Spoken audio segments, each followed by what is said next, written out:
어느 날 예수님 앞에 한 율법사가 찾아왔습니다. 그는 예수님에게 이런 질문을 했습니다. 선생님, 율법 중에서 어느 계명이 가장 큰 계명입니까? 이 예수님께서 마태복음 22장 37절 이하의 말씀에서 대답해 주셨습니다.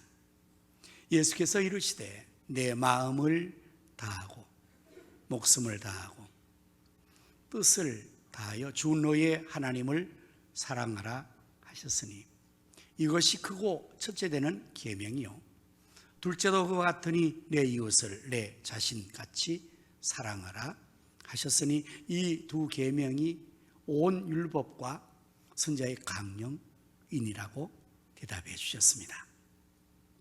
예수님께서 말씀하신 이 두 계명은 하나님께서 십계명을 주신 것을 요약한 것입니다. 우리가 잘 아는 대로 십계명은 두 돌판에 새겨진 10가지의 계명입니다. 첫 번째 돌판에는 1계명에서 4계명까지 곧 하나님을 사랑하는 계명으로, 그리고 두 번째 돌판에는 제5계명부터 10계명까지 이웃을 사랑하는, 사람을 사랑하는 계명으로 주신 것임을 우리 예수님께서 아주 분명하게 정리를 해 주셨습니다. 그러므로 우리가 하나님을 섬기는 그리스도인으로서의 삶을 잘 살아간다는 것은 이 두 가지의 측면에서의 삶을 잘 이루어나가는 것이 되어야 할 것입니다. 곧 위로 하나님을 우리의 마음을 다하고 목숨을 다하고 정성을 다하여서 사랑하는 것입니다. 그리고 또한 아래로는 우리의 이웃을 우리 몸과 같이 사랑하는 것이 될 때에 하나님의 사람들은 하나님의 사람답게 신앙생활을 잘하는 것이라고 할 수가 있습니다. 사랑하는 성도 여러분, 우리 모두가 정말 우리 하나님을 마음을 다하고 목숨을 다하고 뜻을 다하여 사랑하며 섬길 수 있기를 바랍니다. 또한 우리의 이웃들을 우리 자신같이 사랑하여서 하나님의 계명을 이루어 나가고 또 하나님 앞에 영광을 돌릴 뿐 아니라 이 땅에 사랑을 실천하여서 이 세상도 하나님의 나라로 가꾸어 나갈 수 있기를 바랍니다. 여러분 혹시 사랑의 원자탄이라는 그 별명을 가진 분을 들어본 적이 계십니까? 바로 사제에 있는 손양원 목사님이십니다. 이분은 여수에 내려가셔서 나환 환자들을 특별히 돌보는 그들만을 위한 애양원이라는 아주 그 나환자들을 위한 특별한 마을을 만드시고 그곳에서 그 나환자들과 함께 일생 목회를 했던 그러한 목사님이셨습니다. 해방이 된 이후에 우리나라의 상황은 매우 좋지 않았음을 여러분은 근대사를 통해서 아실 겁니다. 특별히 1945년 해방 이후에 이 남한 땅에도 공산주의자들이 엄청나게 남노동 활동을 해서 곳곳에서 반란을 일으키고 또 우리 국민들을 괴롭히고 죽였던 이런 일 가운데서 여수와 순천에서 반란해서 그걸 여순 반란 사건이라고 칭합니다. 그때에 우리 이 목사님의 두 아들이 공산도배에 의해서 동일한 날 총살 순교를 당합니다. 당시에 목사님의 두 아들 동인이와 동신은 중학생이었습니다. 기숙사에 있는 이들을, 학습에 있는 이들을 공산 그 학도들이 잡아서 데리고 가서 위협을 합니다. 예수님을 부인하라고. 그러나 이 목사님의 두 아들 동인이와 동신이는 중학생임에도 불구하고 그 앞에 총을 겨누고 죽이겠다고 위협하는데도 불구하고 예수님을 부인하지 않고 신앙을 고백하고 그 자리에서 둘 다 총살당하여서 순교를 당합니다. 여러분, 아버지의 마음이 어떻겠습니까? 부모의 마음이 어떻겠습니까? 하나들도 아니고 두 아들 모두가 다 한날에 이렇게 공산도배에 의해서 총살을 당했으니 이 사건이 이제는 국군들이 진압하면서 이것이 해결되어지고 이 살인범은 바로 체포가 되고 군법에서 이 살인법은 사형의 언도를 받습니다. 당연히 사형이죠. 한 사람, 두 사람을 죽였고 특별히 공산주의 사상 때문에 이러한 악한 일을 했기 때문에 군법에서 사형입니다. 우리 송영 목사님 사랑의 원자되는 별명을 얻은 것은 그때의 목사님께서 군정에 찾아갑니다. 그리고 그들에게 진정을 합니다. 자기의 두 아들을 죽인 이 살인법을 용서해 달라고 합니다. 한 걸음 더 나가서 그 살인범을 목사님은 자기의 양 아들로 삼겠다고 합니다.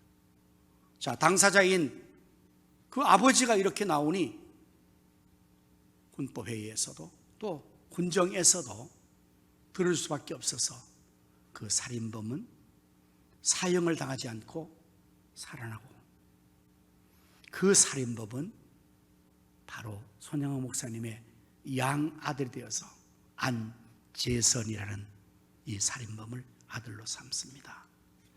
그 안재선의 또 아들, 그러니까 손영원 목사님의 손자가 지난해에 우리 오륜교에서 주관하는 그 다니엘 기도회 때 강사로 서서 간증하는 거 우리가 다 들었습니다. 얼마나 사랑이 많은가. 정말 살인범을 용서하는 것도 어려운데 그 살인범을 자기의 아들로 삼아서 그렇게 했던 이 손양한 목사님, 그래서 사랑의 원자탄이라고.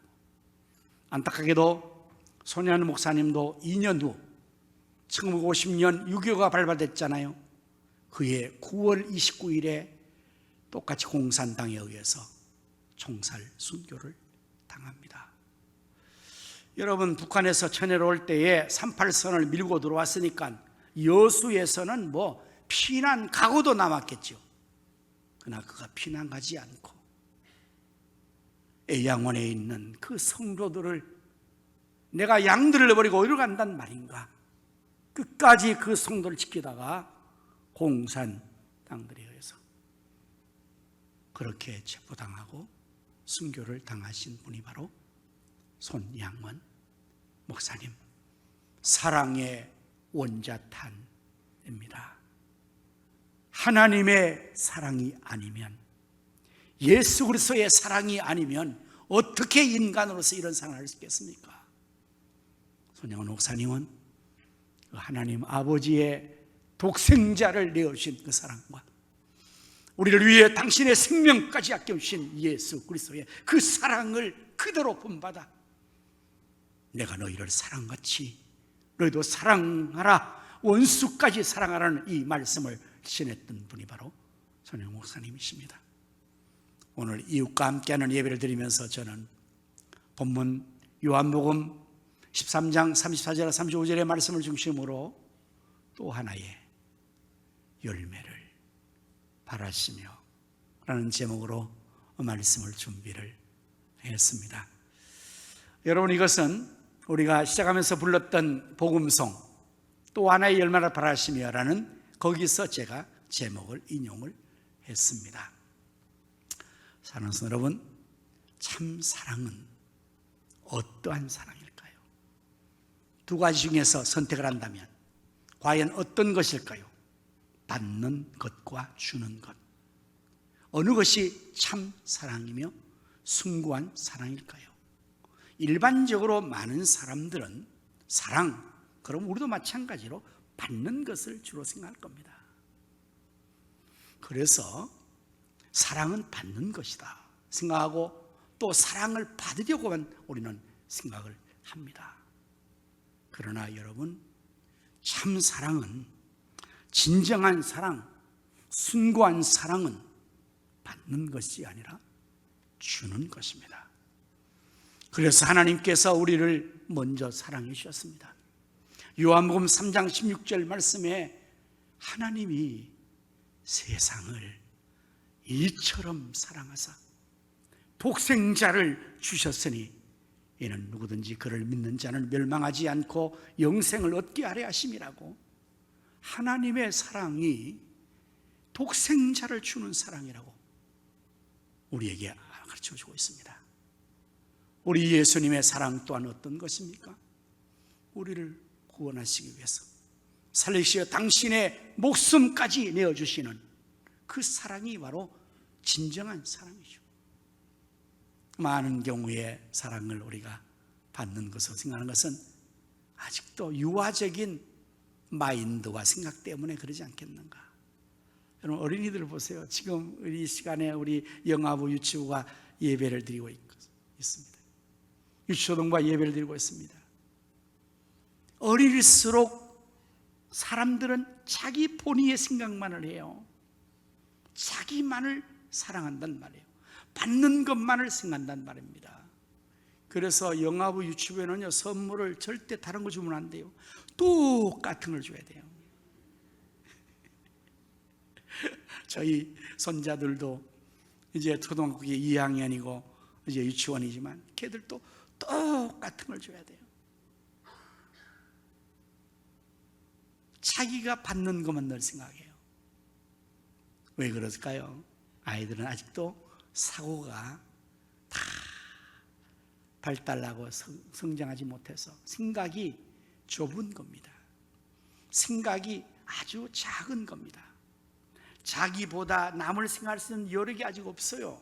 그러기에 아이들은 그게 정상입니다. 그러나 사람이 나이가 들어가고 성인이 되어가고 어른이 되어가면 사고가 커집니다. 마음이 넓어집니다. 나만을 생각하지 않고 다른 사람들을 생각합니다. 배려합니다. 그리고 받는 것만을 좋아하지 않고 이제는 나도 줘야지. 부모님의 사랑을 받았으니 나도 부모님을 공경해 줘야지. 사랑을 받았으니 또 다른 사람을 사랑을 해 줘야지. 이런 생각을 갖죠, 어른. 그러나 어린아이들은 유아적인 상황에서는 받는 것만 생각해요. 오늘 여러분, 이 시대에 사랑이라는 말이 얼마나 홍수처럼 범람하잖아요. 모든 사방에 사랑 타령이에요. 그런데요, 사랑이 정말 대중가에 있는 것처럼 눈물의 씨앗이 되는 것은 왜 그럴까요? 받는 것만 생각하니까. 최근에 뉴스마다 나오는 살인들 가운데 안타까운 살인은 대학생이 여자를 죽였답니다. 왜 살인했느냐? 사귀다가 헤어지자 그래서 죽여버렸다. 이게 바로 받는 사랑 생각하니까 그 사랑으로 사람을 죽이는 겁니다. 참된 사랑은 하나님의 사랑과 예수의 사랑을 가르치는 고린도전서 13장의 사랑의 정의는, 사랑은 자기의 유를 고치지 아니하고, 이게 진정한 사랑이에요. 주는 사랑이에요. 이 오래전에 이 복음송인데요, 김민식 전사님 가수가 만든 영원한 사랑이라는 그 가사가 이렇게 되어 있습니다. 눈으로 사랑을 그리지 말아요. 입술로 사랑을 말하지 말아요. 영원한 사랑을 바라는 사람은 사랑의 진리를 알지요. 참사랑은 가난함도 부유함도 없어요. 괴로움도 즐거움도 주와 함께 나눠요. 나의 가장 귀한 것, 그것을 주는 거예요. 눈으로 사랑을 그리지 말아요. 입술로 사랑을 말하지 말아요. 영원한 사랑을 바라는 사람은 사랑의 진리를 알지요. 참 사랑은 가난함도 부요함도 없어요. 괴로움도 즐거움도 주와 함께 나눠요. 나의 가장 귀한 것, 그것을 주는 거예요. 여러분, 참 사랑이 무엇일까요?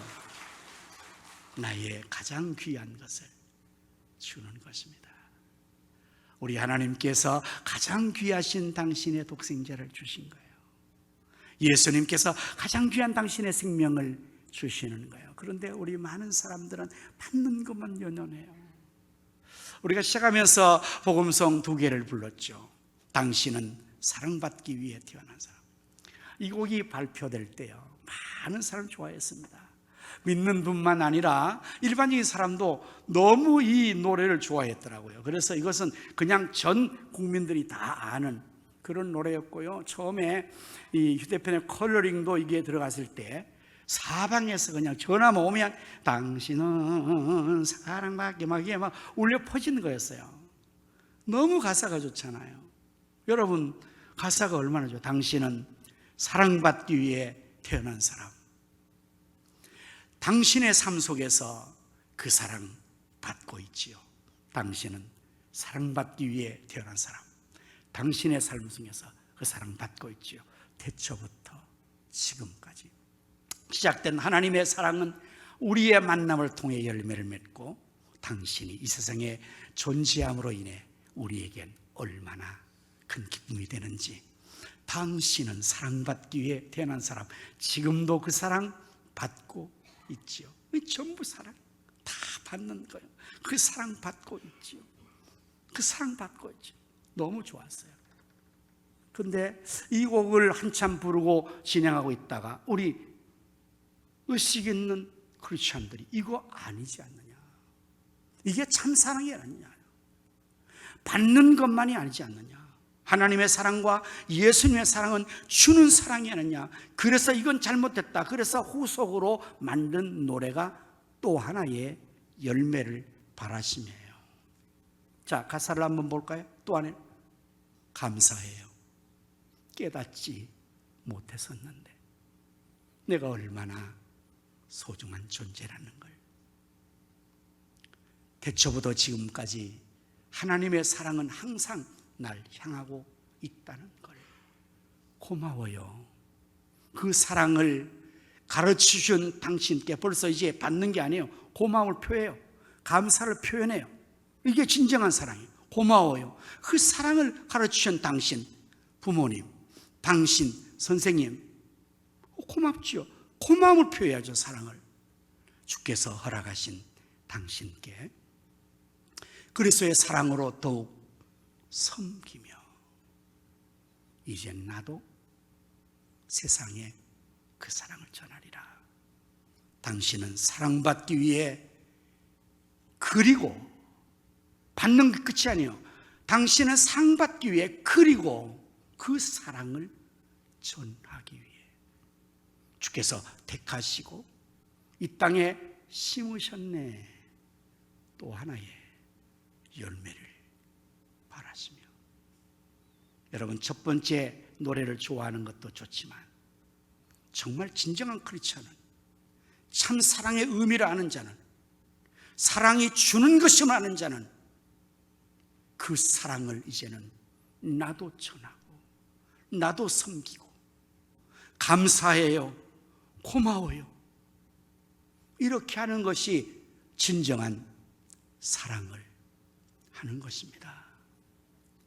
하나님은 우리에게 독생자를 주시고 우리를 구원하셨고, 우리 예수는 우리를 위해 당신의 생명을 주셨고 우리를 구원하셨습니다. 언제까지나 사랑만 타랑하고 있어야겠어요?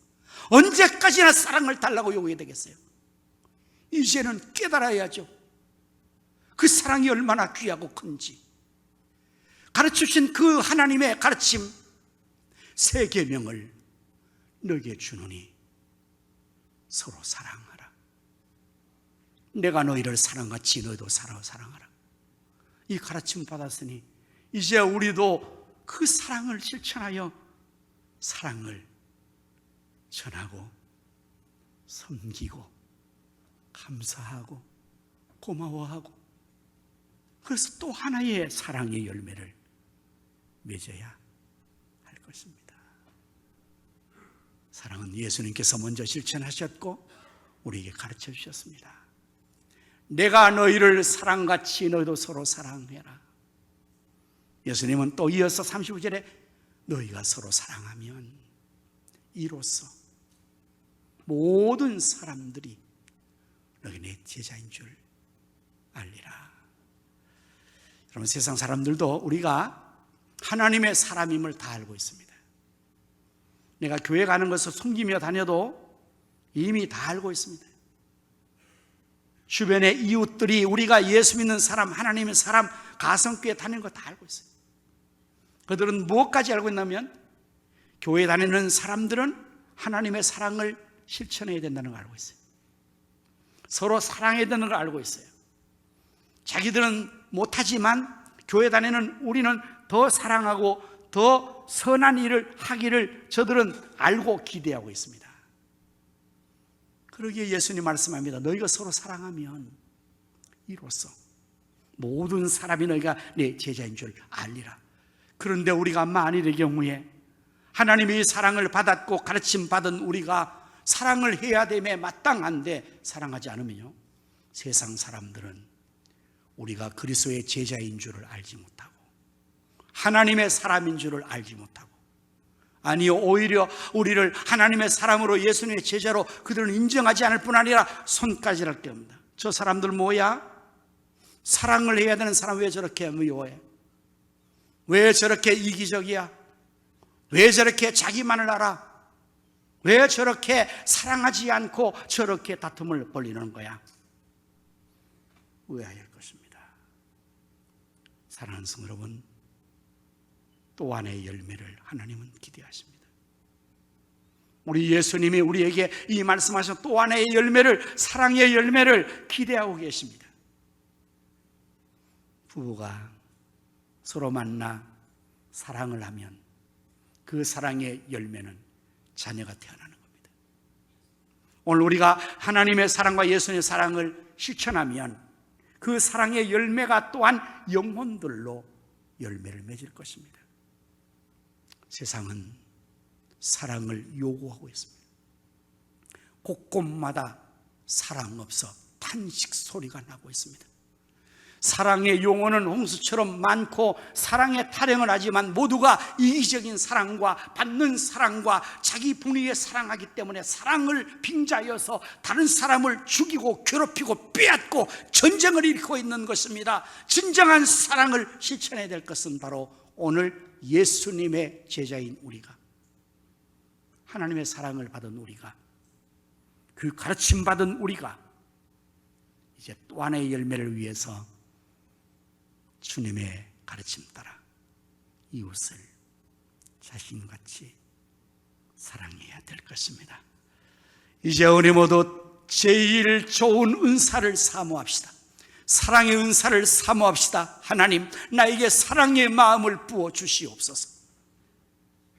내가 사랑해야 될 사람을 사랑하게 하시고, 더 나아가서 나를 괴롭히는 사람 사랑할 수 있는, 원수를 사랑할 수 있는 손양은 원상 같은 이 놀라운 사랑의 큰 은혜를 주셔서 내가 이제는 사랑을 실천하는 하나님의 자녀가 되게 하시고, 사랑을 실천하는 예수 그리스도의 참 제자가 되게 해주셔서 또 하나의 열매를 맺게 하여 주시옵소서. 우리 모두 기도하고 사랑의 열매를 맺기를 예수님의 이름으로 축원합니다. 아멘. 기도하겠습니다. 새 계명을 너희에게 주노니 서로 사랑하라. 내가 너희를 사랑같이 너희도 서로 사랑하라. 너희가 서로 사랑하면 이로써 모든 사람이 너희가 내 제자인 줄을 알리라. 하나님 아버지, 우리를 처럼 사랑하셔서 독생자를 주셨고, 우리 예수님, 우리를 이처럼 사랑하셔서 주님의 생명까지 우리에게 내어주셨습니다. 내가 너희를 사랑같이 너희도 서로 사랑하라고 오늘 가르쳐 주셨사오니 고맙습니다. 감사합니다. 가르친 그 사랑을 실천하여 또 안의 열매를 맺기 원하오니 주여, 우리로서는, 우리의 마음으로서는 사랑할 리도 사랑 못하는 부족함이 있습니다. 사랑이 부족합니다. 제일 큰 은사를 사모하라. 내가 제일 좋은 길을 너에게 보리라. 사랑의 은사를 저에게 주셔서 저희 모두가 서로 사랑하고 원수까지 사랑할 수 있는 사랑의 열매 맺는 우리 모두가 되게 하여 주시옵소서. 예수님의 이름으로 간절히 기도하옵나이다. 아멘.